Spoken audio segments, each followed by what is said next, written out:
आप लोग कॉल पर हैं, प्लीज कंफर्म कीजिए।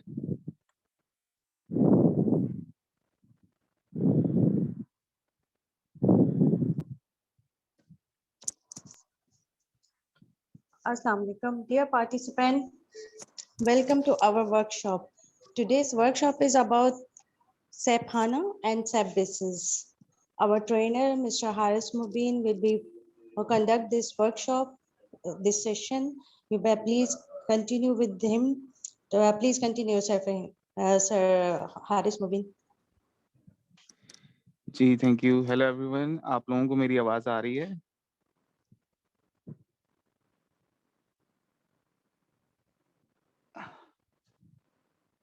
जी सर, आपकी आवाज़ आ रही है, प्लीज कंटिन्यू। अच्छा चलें, मैं अपने इंट्रोडक्शन से ही स्टार्ट कर लेता हूँ। मेरा नाम हारिस मुबीन है। मुझे एसएपी बेसिस में अराउंड 10 साल हो गए हैं। कंसल्टिंग से स्टार्ट किया था बैकग्राउंड। बिकॉज कंसल्टिंग में 9 साल मैंने गुजारे हैं कंसल्टिंग में, और एसएपी बेसिस के डिफरेंट डिफरेंट प्रोजेक्ट्स पे पुराने वर्जन से लेके एस/4हाना के डिफरेंट वर्जन्स पे भी हमने काम किया है। आप लोगों का बैकग्राउंड पूछने का मकसद सिर्फ और सिर्फ ये था ताकि ये पता चल सके कि आप लोग एसएपी बेसिस के कोर्स के लिए ही हैं या कोई और एसएपी का मॉड्यूल आप लोगों के लिए बेहतर सूटेबल हो सकता है। एसएपी बेसिस जो है वो सिस्टम एडमिनिस्ट्रेशन का पार्ट है। एसएपी के अंदर बहुत सारे मॉड्यूल हैं, 15+ मॉड्यूल्स हैं जो कि सिर्फ ईआरपी का ही पार्ट है। हर मॉड्यूल जो है वो अपने अंदर पूरी डेप्थ के साथ मौजूद है, और यूजुअली एक पर्सन जो है वो एक मॉड्यूल को कवर करने में ही काफ़ी साल उसको लग जाते हैं। ठीक है, तो काफ़ी बड़ी इस ईआरपी है, इसका काफ़ी बड़ा स्कोप होता है। ठीक है, और जो एसएपी बेसिस है वो उसका बैकग्राउंड सिर्फ और सिर्फ ये है कि वो system administration, system configuration, system installation और सिस्टम मेंटेनेंस से ताल्लुक़ रखता है। इसके लिए यूजुअली जो बैकग्राउंड की रिक्वायरमेंट होती है वो है आईटी की, जैसे सिस्टम एडमिनिस्ट्रेटर्स होते हैं या डेटाबेस एडमिनिस्ट्रेटर्स होते हैं, या डेस्कटॉप या सिस्टम यूज़र सपोर्ट के लिए जो जिस बैकग्राउंड से लोग होते हैं वो लोग इसमें ज़्यादा सूटेबल रहते हैं। लेकिन अगर आपका इंटरेस्ट है और आपका बैकग्राउंड किसी और एरिया से ताल्लुक़ रखता है तो भी आप कर सकते हैं। इंटरेस्ट और बैकग्राउंड मैटर करता है। ठीक है, अच्छा, इसमें अभी आजकल जो नई प्रोडक्ट चल रही है वो है एसएपी एस/4हाना। एस/4हाना जो है वो नया आर्किटेक्चर बेस्ड ईआरपी है। 2015 से एसएपी ने लॉन्च किया है, और अब इसके वर्जन्स हर साल जो है वो मार्केट में आते हैं। फॉर एग्जांपल अभी 2021 अक्टूबर में आने वाला है। फिलहाल जो करंट वर्जन चल रहा है वो 2020 है। ठीक है, इसके क्लाउड वर्जन्स अलग होते हैं, अगर क्लाउड होस्टिंग्स हो, और ऑन प्रेमिस कहलाता है ये अलग होते हैं। इसमें जो डेटाबेस यूज़ होती है वो है एसएपी हाना। हाना डेटाबेस की administration, installation, configuration, maintenance, backups वगैरह ये सब पार्ट जो है एसएपी बेसिस का है। अगर इसके अलावा कोई मॉड्यूलिंग की बात होती है, डाटा मॉड्यूलिंग की या डेवलपमेंट्स की बात होती है, तो वो एरियाज बिल्कुल अलग होते हैं। तो ये थोड़ा सा ब्रीफ इंट्रोडक्शन मैंने थोड़ा सा प्रोडक्ट्स का दिया है। अगर आप लोग अपना बैकग्राउंड और इंटरेस्ट शेयर करें तो उसके हिसाब से फिर क्वेश्चन एंड आंसर्स भी हम कर सकेंगे। आप लोग प्लीज़ करें।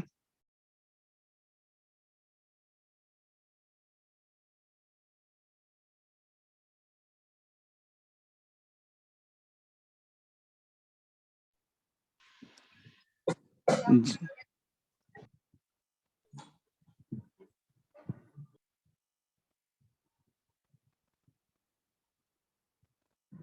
जी, आप लोगों को कोई क्वेश्चन है, कोई बैकग्राउंड के बारे में अपने बताइए ताकि मैं उस पे फर्दर बात कर सकूं। अस्सलाम वालेकुम सर। वालेकुम सलाम जी हसन। जी सर, मैं स्टेप बेसिस की तरफ जाना चाह रहा था। एक्चुअली कॉमर्स का बैकग्राउंड है मेरा। ग्रेजुएशन हम्म, मेरा कंप्लीट हो जाएगा इस ईयर। ठीक है। तो मुझे स्टेप बेसिस के हवाले से कुछ गाइड मुझे कर दे थोड़ा सा। हम्म, बैकग्राउंड कि आपने कॉमर्स का जी बताया, मतलब वो बैकग्राउंड से क्या मुराद है? एजुकेशनल बैकग्राउंड है या आपका जी जी जी कैरियर जी जी जी बैकग्राउंड है? जी जी एजुकेशनल बैकग्राउंड है, ये कह लें। ठीक है, आपने अभी तक कैरियर कोई चूज किया है? आप किसी कैरियर में काम कर रहे हैं?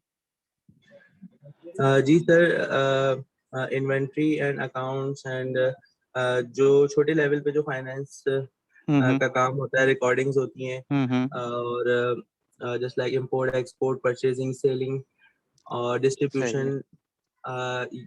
ये इस जगह की 3-4 जगहों पे जॉब कर चुका हूँ मैं. सही है। अच्छा, थोड़ा सा यहाँ क्लैरिटी और मजीद मैं आप लोगों को दे दूं।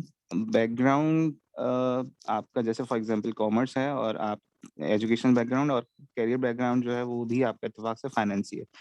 तो अगर आप फॉर एग्जांपल जो दिखने में अपेरेंटली आपको सूट करता है वो है एसएपी एफआई फाइनेंस का मॉड्यूल। ठीक बैकग्राउंड है. और एजुकेशन मैच होने का फायदा ये होता है आपको कि यूजुअली आप उसमें अपने क्रेडेंशियल्स में ऐड ऑन कर रहे होते हैं, सिर्फ आप स्विच नहीं कर रहे होते। तो वो कंपाइल होके आपकी वैल्यू एडिशन एक बन जाती है।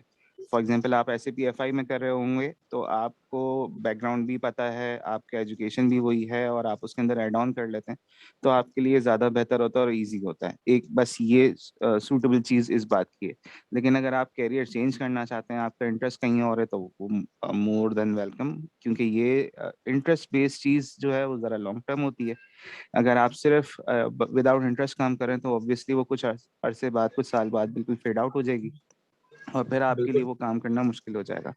तो इंटरेस्ट बेस अगर आप एसएपी बेसिस में आना चाहते हैं तो एसएपी बेसिस के लिए आपको बस टेक्निकल नॉलेज होना ज़रूरी है कि क्या सिस्टम्स होते हैं, हार्डवेयर, नेटवर्क सिस्टम्स, इनकी बेसिक नो हाउ होनी ज़रूरी है, ताकि जब आपको एसएपी बेसिस के बारे में पढ़ाया जाए, समझाया जाए, तो आपके लिए बेस बन सके। वैसे इसको बिल्कुल स्क्रैच से पढ़ाया जाता है, ठीक है, ताकि जो है वो बिल्कुल फ्रेश बैकग्राउंड वाले लोग भी इसको समझ सकें। लेकिन फिर भी स्टिल कुछ ना कुछ टेक्निकल चीज़ें ऐसी होती हैं जो कि समझने के लिए फिर टाइम लगता है, अगर आपका बैकग्राउंड वो ना हो। और बिल्कुल सर. एसएपी बेसिस का मैंने भी वैसे आपको बता चुका, बिल्कुल ब्रीफ से इंट्रोडक्शन दिया है, वही मैं रिपीट कर देता हूँ। एसएपी बेसिस का काम जो है, फॉर एग्जांपल किसी कंपनी में एसएपी इम्प्लीमेंट होने जा रहा है, तो सबसे पहला मॉड्यूल जो काम स्टार्ट करता है वो होता ही एसएपी बेसिस है। एसएपी बेसिस को हार्डवेयर प्रोवाइड किया जाता है, इंफ्रास्ट्रक्चर प्रोवाइड किया जाता है कंपनी की तरफ से या क्लाइंट की तरफ से, कि आप इस हार्डवेयर को यूज़ कर सकते हैं। उस पर वो इंस्टॉलेशन करते हैं, अपना इंफ्रास्ट्रक्चर और अपना पूरा आर्किटेक्चर उस पर बिल्ड करते हैं। उसकी डिज़ाइनिंग भी होती है ऑफ कोर्स पहले से, कि हम कितने सिस्टम्स बनाएंगे, क्या सिस्टम का रोल होगा, वो किस तरह आपस में कम्युनिकेट करेंगे, ठीक है, बाहर से कम्युनिकेशन कैसे होगी, एसएपी से कम्युनिकेशन कैसे होगी, विद इन सिस्टम्स कम्युनिकेशन कैसे होगी। फिर आप उन सिस्टम्स को डिज़ाइन करते हैं, इंस्टॉल करते हैं, कॉन्फ़िगर करते हैं। फिर उसको आप जब रेडी कर देते हैं तो फिर उसके बाद बाकी कंसल्टेंट्स या बाकी मॉड्यूल्स के जो भी रिसोर्सेज होती हैं वो उसके ऊपर अपनी कॉन्फ़िगरेशन करते हैं, ताकि वो कंपनी उसको फिर 4-6 महीने बाद, जितने भी अरसे बाद टाइम लगता है, वो यूज़ कर सकें। और कोई क्यूरी है तो ज़रूर शेयर करें। ठीक है sir. Thank you so much. No problem. आपकी या आपके अलावा किसी और की कोई क्यूरी है, ऐसे भी बेसिस एस फॉर हाना या हाना के मुतालिक कोई सवाल है तो मैं बिल्कुल अवेलेबल हूँ, बताइए।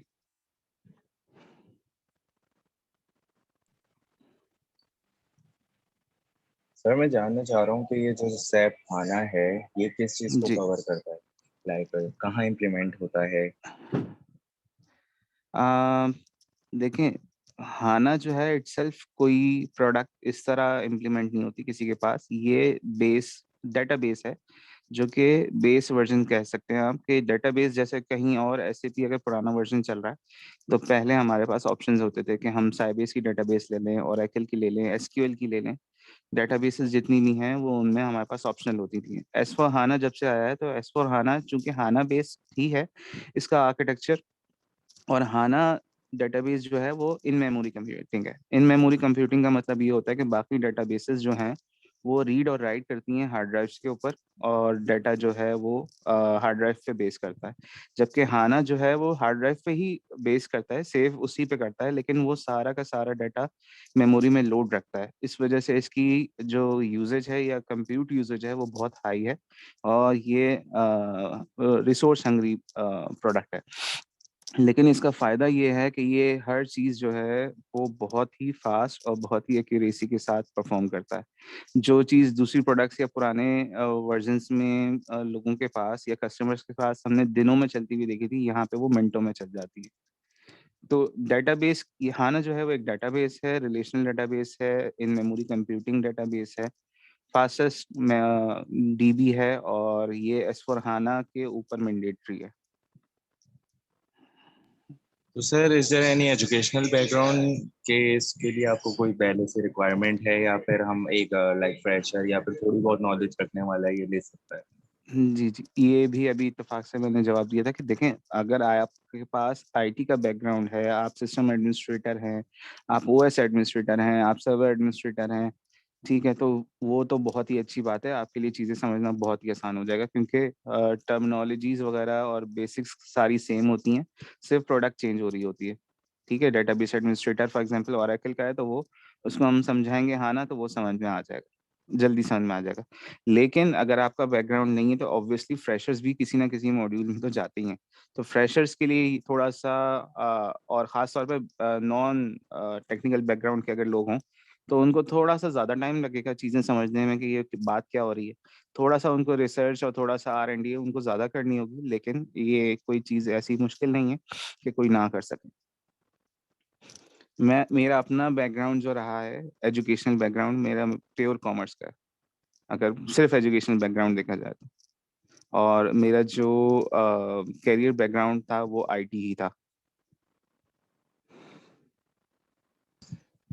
सर आपने कहा जैसे ये डेटाबेस है और ये मतलब डेटाबेस को कवर करता है, तो अगर जैसे एक इंसान जो है वो एसक्यूएल वगैरह मतलब मोंगोडीबी इन डेटाबेस के बारे में जानता है, तो वो चीज़ हुँ, उसको हेल्प करेगी इसके लिए?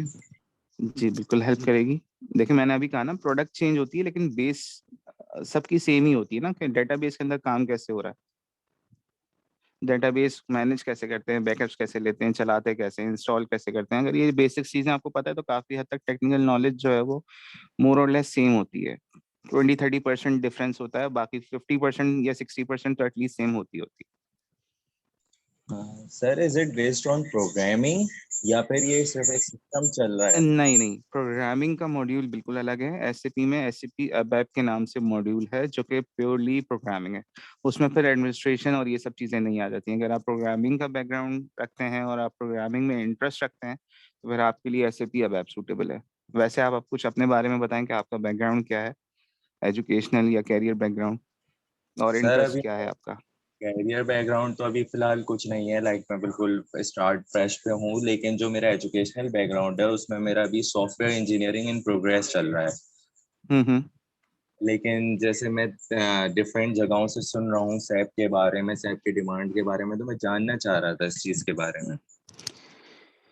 सही है। आपका जो एजुकेशनल बैकग्राउंड है वो तो फिर डेवलपमेंट साइड बनती है, लेकिन फिर वहीं पे बात आ जाती है कि आपका इंटरेस्ट भी बहुत मैटर करता है, ठीक है? और आप ये देखते हैं कि मैं एजुकेशनल बैकग्राउंड को कंटिन्यू करूँ, अगर इन केस कॉन्फ्लिक्ट कर रहा है या मैं अपने इंटरेस्ट को देखूँ। अगर आप मुझसे पूछते हैं तो ऑब्वियसली इंटरेस्ट बेस आपको करियर चुनना ज़्यादा बेहतर है। क्योंकि वो थोड़े अरसे के बाद ख़त्म नहीं हो जाएगा, जबकि आपका इंटरेस्ट उसके अंदर रहेगा तो वो फिर लॉन्ग टर्म चलेगा। अगर ऐसी कोई गलती कर लेता है कि इंटरेस्ट उस करियर में नहीं है लेकिन फिर भी आप उस करियर में चले जाते हैं, तो वो मुश्किल हो जाता है आपके लिए उसको उसमें लॉन्ग टर्म चलना। तो अगर आप एसएपी बेसिस की बात करते हैं तो ये सिस्टम एडमिनिस्ट्रेशन की साइड है। इसमें थोड़ी-सी चीज़ें आपके लिए नई होंगी, लेकिन चूँकि आप फ्रेश हैं तो ऑब्वियसली आप इसको जल्दी समझ लेंगे। और आपका बैकग्राउंड भी मतलब टेक्निकल ही है। टेक्निकल के 2 मॉड्यूल्स आते हैं एसएपी में, एक एसएपी बेसिस है, एक एसएपी अबैप है। तो ये जो है वो समझें दोनों साथ-साथ ही चलते हैं और इतना मुश्किल नहीं होता एक मॉड्यूल से दूसरे मॉड्यूल में जाना, ख़ास तौर पे डेवलपर बैकग्राउंड के साथ जो होते हैं वो लोग वो अक्सर कर जाते हैं। इसमें कोई इतनी बड़ी मसले वाली बात नहीं है। हाँ, तो सर ये जो बेसिस आपने कहा सिस्टम एडमिनिस्ट्रेशन पे फोकस करता है, तो लाइक ये इन शॉर्ट नेटवर्किंग को ज़्यादा फोकस करता है? नहीं, नहीं, नहीं, नहीं। जैसे एक आईटी है ना, आईटी के अंदर सारे पार्ट्स होते हैं, नेटवर्किंग भी है, उसमें हार्डवेयर भी है, ऑपरेटिंग सिस्टम भी है और फिर उसके ऊपर डेटाबेस और एप्लीकेशन आता है। तो आप पे डिपेंड करता है कि आपकी कंपनी फॉर एग्ज़ाम्पल आप जहाँ पे एम्प्लॉयड हैं, वहाँ पे वो आपको कैसे लेके चलते हैं। वरना आईटी का जो रोल होता है हमारे इस एसएपी में, वो हार्डवेयर प्रोवाइड करते हैं, वो ओएस प्रोवाइड करते हैं, वो नेटवर्क बना के प्रोवाइड करके देते हैं। उसके ऊपर फिर हम एप्लीकेशन और डेटाबेस का सेटअप हम उस पे लगाते हैं। SAP बेसिस वैसे स्टार्ट होता है एप्लीकेशन और DB लेवल से, उससे पहले की जितनी भी लेयर्स हैं वो सारी की सारी उस कंपनी की IT मैनेज कर रही होती है। ठीक है सर। सर मैं एक चीज चेक कर रहा था कि जैसे पहले आपको एक ट्रेनिंग होती है, उसके बाद इंटरनेशनल सर्टिफिकेशन की तरफ फिर मूव करते हैं। तो सर मैं ये पूछना चाह रहा हूँ कि अगर जैसे अभी किसी का इरादा नहीं है इंटरनेशनल सर्टिफिकेशन करने का, लेकिन वो ट्रेनिंग जी ले लेता है, तो क्या जी, डिफरेंट जगहों पे ट्रेनिंग की वर्थ होती है? ये भी आपका अच्छा क्वेश्चन है। देखें, मुझे अब 10 साल हो गए हैं इस करियर में, सिर्फ SAP के अंदर ही। ठीक है, तो मैंने जो सर्टिफिकेशन अपनी लाइफ में की वो मेरे ख्याल में 3 साल पहले की है।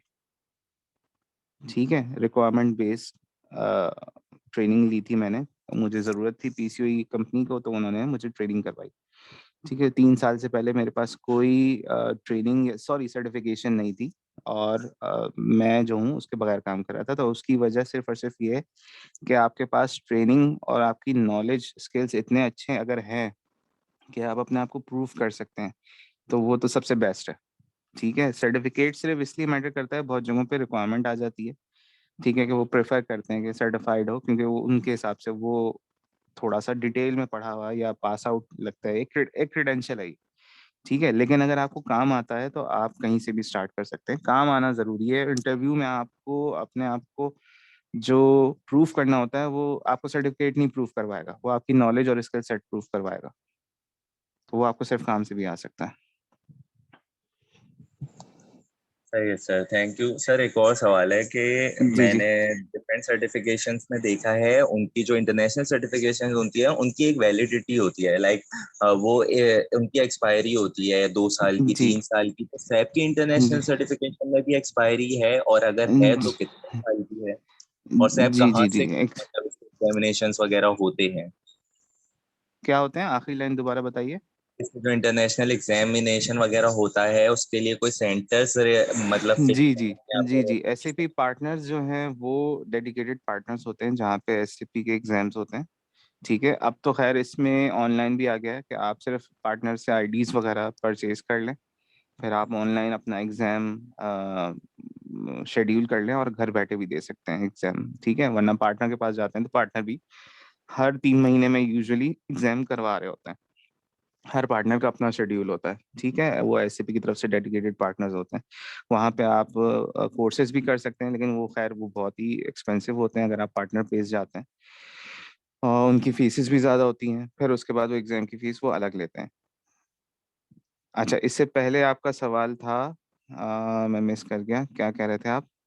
सर वो सर्टिफिकेशन की वैलिडिटी कितने अरसे तक की जी, होती है? वैलिडिटी वैलिडिटी देखें, प्रोडक्ट बेस होती है। फॉर एग्जांपल आपने वर्जन 2020 पे सर्टिफिकेशन ले ली, तो अब ये लाइफ टाइम वैलिड है, इस तरह कि जहां पे भी 2020 चल रहा है वहां आप वैलिड है। समझ रहे हैं? क्योंकि 2 साल की एक्सपायरी का मतलब ये है कि उससे अब नई प्रोडक्ट आ गई है, तो ये पुरानी हो गई है, आप अपने आप को अपडेट कर लें। ठीक है, समझ में आ रही है बात? मैं थोड़ा सा जी और सर। इसको एलैबोरेट कर देता हूँ कि जो प्रोडक्ट जिस बेस पे आपने किया है, वो जहां अगर 100 साल चलेगी तो आपके लिए वो 100 साल तक वैलिड है, क्योंकि आपने उस प्रोडक्ट की सर्टिफिकेशन ली हुई है। लेकिन आप अगर यूजुअल बात करते हैं SAP की फॉर एग्जांपल, या किसी की भी, कि वो 2 साल बाद एक्सपायर हो जाती है, तो उसका रीजन सिर्फ और सिर्फ ये होता है कि उसमें नई प्रोडक्ट आ चुकी है और आप थोड़ा सा आउटडेटेड हो गए हैं। तो अगर आपको नई प्रोडक्ट पे काम करना है तो आप नई सर्टिफिकेशन ले लें। इसका मतलब सिर्फ ये होता है एक्सपायरी का। वैसे एक्सपायर नहीं होती। आप एक दफा सर्टिफाइड हो गए तो अब लाइफ टाइम आप सर्टिफाइड कहलाएंगे, चाहे वो अब एक्सपायर हो ना हो। ये बस ये वर्जन पूछा जाएगा कि आप किस पे सर्टिफाइड। आप पुराने पे हैं तो अगर आप कहीं नई नई इम्प्लीमेंटेशन पे या नई प्रोडक्ट पे आप काम करने जा रहे हैं तो थोड़ा सा बस वो यही कहेंगे कि आप पुरानी प्रोडक्ट पे सर्टिफाइड हैं, लेकिन कोई ये नहीं कहेगा कि आप अब एक्सपायर हो गया, अब आप ऐसे भी सर्टिफाइड नहीं कहलाएंगे। ऐसा नहीं होता। ठीक है sir, got it. Thank you so much sir for the information. You are welcome. कोई और सवाल? No sir, thank you. Sir, I think thank you. Thank you so much. If you have any query or you need any more information or confirmation, please contact us or visit our website. Thank you, sir. Haris Mubin, thank you so much. Allah Hafiz. Thank you. Allah Hafiz. Allah Hafiz, sir.